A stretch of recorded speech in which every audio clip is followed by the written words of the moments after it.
Moi, mon parcours d'entrepreneur, ça a commencé, là, je dirais, là, probablement vers l'âge de 12 ans. Nos vacances d'été, il y avait un terrain de golf là, pas loin de chez nous, quand restait dans le Maine, et j'ai décidé de commencer le programme de Caddy. Les Caddy, là, pour 3 $ pour le 18 trous, avec une petite collation là, à le 9e trou. C'est là, ma carrière là, comme entrepreneur a commencé. Ça a continué un peu là, ici en Estrie, quand la famille a déménagé en Estrie, faire les foins pour les fermiers, couper les gazons et tout de suite. Je pense que le parcours, le début d'un parcours là, de la plupart des entrepreneurs, là, ça commence un peu là, le même sens. Pas nécessairement avec les gazons, puis faire le foin et faire le caddie au golf, mais c'est à peu près semblable pour tout le monde. Je pense que c'est quelque chose qui est dans le sang. Là, j'étais allé à l'école quand même. Je suis venu ici là, à Bishop. Mais pendant là, tous mes étés, je peinturais des maisons. Après ça, j'ai gradué à faire les decks, à faire les clôtures. Quand j'ai fini mes études ici à Bishop, je n'étais pas sûr là, que la vie corporative, c'était quelque chose pour moi. Puis c'est mon entrepreneur en moi là, qui m'a appelé encore. J'ai commencé là, une compagnie de construction, là, en rénovation à Montréal. Puis en 1989, j'ai eu le vrai appel d'entrepreneur. Mon beau-frère avait un projet qu'il voulait investir, là, puis j'ai embarqué dans le projet. Le projet, là, c'est Ramagex. Ramagex, c'est une compagnie qui existe depuis 1933, qui était située là, à Pointe-Mary, à Magog. On est le dernier manufacturier de laine de bois au Canada. La laine de bois, tu vas demander c'est quoi? Tout le monde là, va à l'épicerie, aux végétariens ou voir les paniers cadeaux. Le petit spaghetti de bois qui est dans le fond de ces boîtes-là, ces paniers, puis en dessous les fruits et légumes, c'est ça le produit que je fabrique. Mais nous autres, on a acheté la compagnie en 1989, moi puis mon associé, justement en misant sur l'environnement. Parce que nous autres, là, notre fibre, ça sert pour le contrôle d'érosion, l'emballage environnemental. Et maintenant, là, c'est un nouveau produit là, qu'on lance sur le marché. Là, c'est des allumes-feu écologiques. Là, ça commence. On a une entreprise. Comme tout bon entrepreneur, on prend soin de la base de notre entreprise, on suit notre plan d'affaires, on établit une clientèle, tout commence à bien rouler, tout va très bien. Après ça, là, je pense que c'est l'appel entrepreneurial là, dans toutes nous autres. À un moment donné, il y a des opportunités qui arrivent qui ne sont pas nécessairement dans ton lignée, sont connexes, et tu prends la chance, sans entrepreneur, on va réussir, pas grave si c'est un peu difficile, on va l'adapter ça là, pour l'entreprise. C'est ça que nous autres, on a fait dans notre compagnie.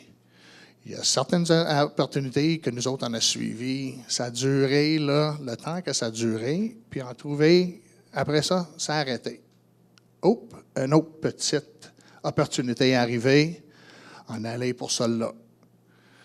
Éventuellement, là, on a réalisé là, que toutes ces opportunités-là, ils commençaient à diminuer.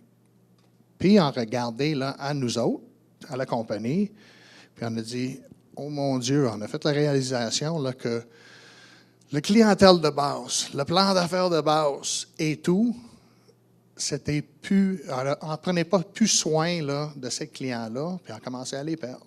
Puis on dit, on a commencé à questionner. Il y avait un peu moins d'opportunités, là, des grosses opportunités qui arrivaient, là, qui étaient allumées. C'est pour ça là, le sujet, là, retourner à base là, pour mieux réussir. Comme entrepreneur, là, je pense que tout le monde qui est entrepreneur ici sait que tu portes là, à peu près là, 50 chapeaux là, dans une journée. Puis l'effet là, de changer de chapeau tout le temps, ça arrive qu'on finit par oublier un petit peu notre mission de base, tout le plan de base qu'on avait sur notre entreprise.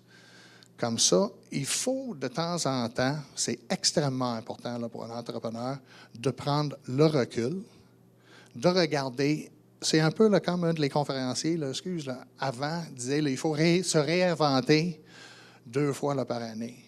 Mais la même chose avec une entreprise. Il faut que tu prends le temps, comme entrepreneur, de reculer une couple de fois là, par année pour vraiment regarder si les décisions de business, des décisions d'affaires, c'est vraiment ça qui est en ligne avec ton plan de base. Si tu ne fais pas ça régulièrement, tu finis là, tu l'oublies une année, tu oublies une deuxième année, ou là, tu le recules, tu fais le regard, tu regardes ton plan de base, puis tu réalises là, souvent là, que, oups, j'ai fait une grave erreur, puis ça cause énormément d'ouvrages, ou ça prend beaucoup d'ouvrages juste pour rétablir là, tous ces contacts-là que tu as perdus avec ton clientèle de base qui était là depuis longtemps. Ça te force, là, ça te force de changer quand tu ne veux pas nécessairement changer, quand tu avais vraiment là, un plan solide. C'est ça là, qui est un peu là, qui est arrivé là, avec notre entreprise, qu'on a été obligé de prendre un grand recul et regarder notre plan de base et repartir avec 2 nouveaux produits parce qu'on avait négligé un peu le produit de base. Maintenant, tu es obligé de repartir là, dans 2 différentes branches. Puis, je vais te le dire, là, honnêtement, c'est extrêmement difficile de le repartir là, après 22, 23 ans de business que tu réalises là, que tu as oublié là, toute ton affaire de base. C'est pour ça là, que je dis à tout le monde maintenant, aujourd'hui, là, que le recul, quand tu es dans la forêt, puis tu as des opportunités, là, les oiseaux là, sont partout, là, puis tu veux les prendre, puis tu as vraiment là, le goût de foncer, il faut vraiment que tu recules au début de la forêt pour être capable de voir extrêmement clair. C'est le message que je voulais lui passer aujourd'hui.